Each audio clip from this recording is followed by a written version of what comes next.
Hello everyone, my name is Aidan McLennan. I'm a student at the University of Victoria here in Victoria, BC. I'm studying environmental studies and geography, and I try to spend as much time as I can out in the natural world, whether this is biking, climbing, hiking, skiing, mountaineering, or something similar. It shapes the way in which I view our climate, our natural world, and how we interact with that, how we take care of it, and the legislation that we push forward to take care of this fragile ecosystem. Arguably the most important topic I am currently learning about in school is climate change, or more specifically climate action. As humanity's dependence on fossil fuels only increases, so does our carbon emissions and carbon footprint. This is causing a warming of the globe by multiple degrees, which is drastically changing landscapes, killing species, poisoning waterways, and many more. As a person who's studying how the environment is rapidly changing, I'm incredibly concerned. On top of this, as someone who constantly interacts with the natural world and directly witnesses the impacts of the human activity, I feel a responsibility to make a positive change. My goal is to encourage more people to get involved and take action to protect the environments we rely on. One of the biggest problems in the climate action sphere is that many people are not involved or simply do not care all that much. With there already being so many things the average person has to focus on, how might we increase climate action participation and move to a more sustainable and ecologically friendly worldview? The most impactful way to make someone care about the environment is to develop a relationship with the land. We see this with every indigenous community, living off the land and treating it as sacred. I believe the best way to create said ties in the modern world is by participating in some sort of outdoor sport, hobby, or recreation. Whether it be skiing or long walks in the forest or enjoying a sunny day on a beach with friends, these activities ground us to the natural world and form a dependence and love for the things that surround us. It is so much harder to harm if you care, so let's start by caring. Here we are in Smith Rock State Park, a visually stunning park located near Bend, Oregon. This area is a mecca for hiking, biking, and primarily climbing. Now, how does climbing relate to environmental stewardship? For one, climbers are constantly dealing with delicate ecosystems. Most of what I personally climb are high alpine walls and slopes, desert canyons, and coastal areas, all of which are incredibly opposed to change. Any drastic change to the climate or environment increases risks such as rockfall, crevasses, unpredictable weather, and so on. While these impacts primarily affect humans, there's also a never-ending list of impacts that affect the animals, bugs, plants, and other living organisms that inhabit these areas.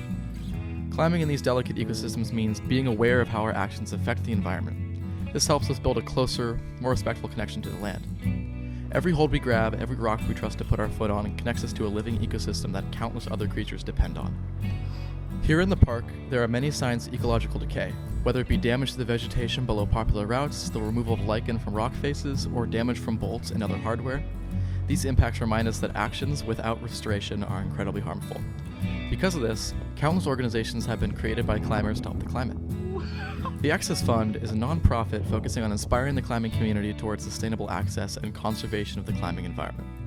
They do this by buying threatened climbing areas, preventing the land from being developed, and then improving what had previously not worked in the area. This is achieved by building sustainable crags, protecting public lands, raising money for local restorative projects, and volunteer-based Adopt a Crag events. For many reasons such as these, climbers are some of the most involved people in the ecological restoration sphere, helping serve countless ecosystems and climbing areas.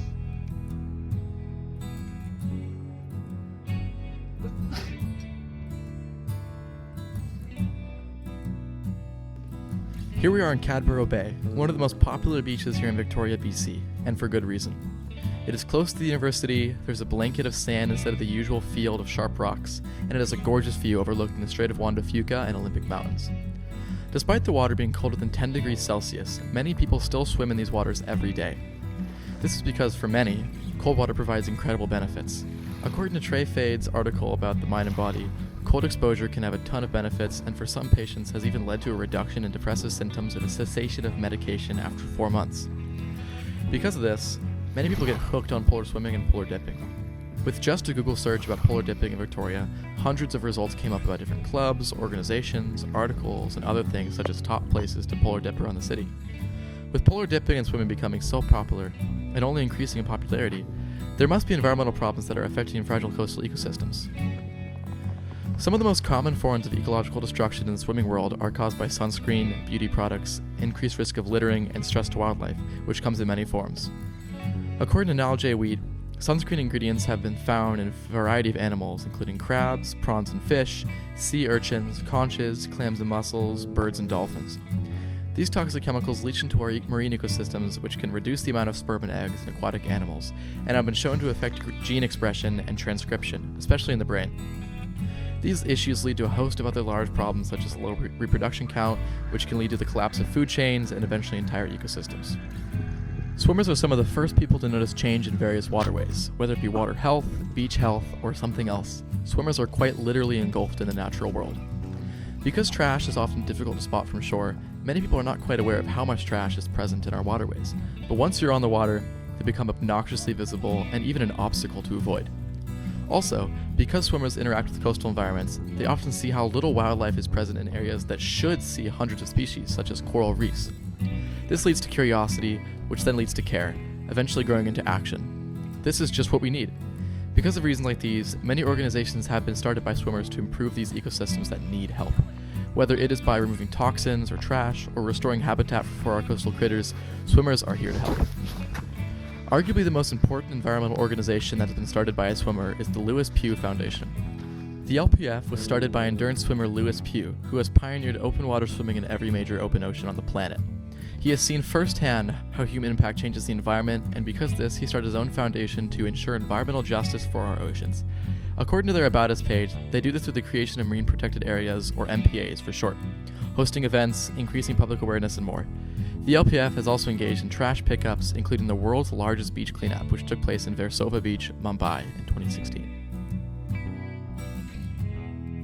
Climate action is certainly one of the most important things to come from outdoor recreation, but there's also an entire industry dedicated to designing, manufacturing, and selling outdoor gear products. I decided to reach out to Graham Essery. He is a skier, sailor, and runner, but he's also the CEO and founder of IGNIC.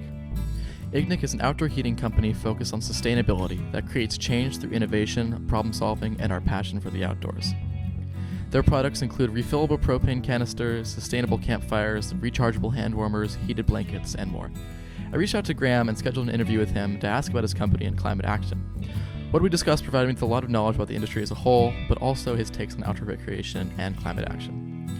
He started his company in late 2018 after sailing in the Arctic for a research trip. This trip opened his eyes to just how much human impact we have made on this planet, even in the most remote places. One thing that was a real trigger for them was when they sailed past Cross Island, which is located on the northeastern shore of Alaska. Here they saw hundreds of green, single-use propane canisters living on the beaches. These canisters were obviously an eyesore, but they also became toys for polar bears. Because of what he and his crew saw, he started thinking of ways to solve this and similar issues to it, which is how IGNIC came to life. One of the first products that Graham and his team designed was the Gas Growler Fire Can. This product was directly inspired by what he saw in the Arctic, pioneering the sustainability-first mentality. These grills have a refillable propane canister, unlike many products produced by other companies, and are forest fire safe. So even if there is a fire event in effect, these grills are still legal. Also, because they are so small, this means that they are rugged and easy to store and transport, only making it easier to get outside. Graham told me that this is at the forefront of his company. Essentially, these products are designed to help you get out quicker and stay out longer, all while being more environmentally thoughtful. To end our interview, I asked Graham what he thinks the best way to get people involved in climate action would be. He told me the best way would be to get people involved, whether this is through fundraisers, events, recreation, or something else. Building a connection with the land is the most surefire way to make someone care. He also noted that this approach is incredibly impactful because it is a nonpartisan position, meaning that anybody, regardless of their political views, can and should have a relationship with the land. With climate action becoming increasingly important, it is more important than ever to recreate outdoors. Strategically, of course. I encourage you all to get outside and enjoy the wonders of the natural world, because at the end of the day, it is there for you to enjoy. But this does come with responsibility. I believe the best way to ensure people care about the environment is to make them interact and use it. If we don't develop a strong relationship with something, how are we meant to care, protect, and provide for said thing? Across every activity or story that we explored here, there's one key thing that they have in common. We must understand the human impacts of climate change and then act upon these principles in order to keep our world healthy and safe for every living thing in it.